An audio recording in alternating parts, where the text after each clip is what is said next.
Hey everybody, welcome to 25 Tales of Cellar Music. I'm going to tell 25 stories over the next 9 to 12 months about records that never did happen, as in the case today. Records that did happen, my favorite records, my least favorite records. No, I'm not going to make a post about that. And everything in between, as Cellar Music celebrates 25 years of producing great music from Canadian artists, North American artists, and European artists. And I thought it might be fun to come on here and to tell some stories. And I got a fuzzy mic. I see everybody walking around with these fuzzy mics. And so I was feeling left out, so I got myself a fuzzy mic, and I don't even know if I'm doing it properly or holding it correctly. Anyways, we are going to go back to, I believe, 2007. Legendary tenor saxophonist Red Holloway made an appearance here in Vancouver with one of my favorite bands, led by my dear friend Jesse Cahill. The name of the band is the Nightcrawlers. We did 2 nights at my Cellar Jazz Club on 3611 West Broadway, and then we went to the Roundhouse and did a show for Coastal Jazz and Blues' International Jazz Festival. The weekend was incredible.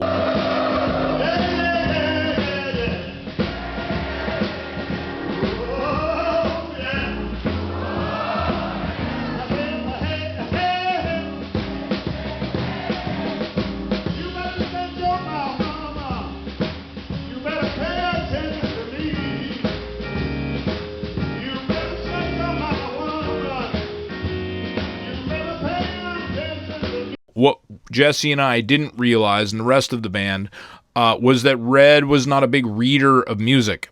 So when he came to Vancouver, he hadn't learned any of the stuff that we had sent him in advance. However, his soloing made up for any deficiency. I mean, he sounded so good, and it was so much fun being on the front line with him. We had such a great time at the Cellar.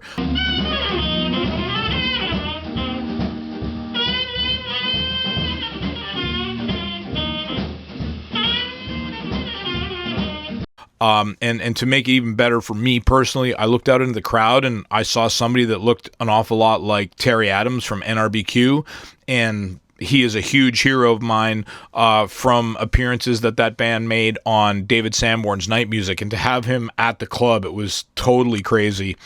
And it was just a great night. A great couple of nights at the Cellar, and then we went to David Lamb Park the next day on the Sunday and had a great show there. I remember Ross Taggart being there taking photos of the band. He was in the audience, so that was kind of cool. And then we were to go to the studio on Monday, so we went to the studio. And again, it was kind of clear that Red hadn't made the effort to learn any of the music, but the soloing was so fantastic, it just didn't matter. He sounded so good, and we would deal with that other stuff later. There were 2 sort of unfortunate parts of the afternoon. The first one is that Red kind of got on the band in a way that wasn't totally cool. Especially for somebody just coming in to make a one-off record. I could understand if that was going to be his touring band for the foreseeable future. But to come in and make a record like that, he could have just come in and been super cool. But he kind of got on the band as a whole. He kind of left me out of it. That was probably more because I was paying the bills. But he got on the band. As it turns out, we made it through the session and got a great session, but due to circumstances that aren't important here, the session was completely lost. The only surviving music from that day in the studio are 3 or 4 MP3s of some really rough mixes from the board that Jesse Cahill is in the possession of.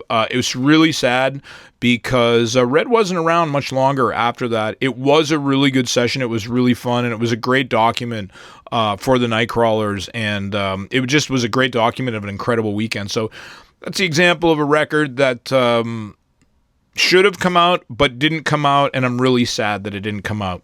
So there you go. Hope you enjoyed a number 1 of Tales from Cellar Music, 25 Tales from Cellar Music, and until next time.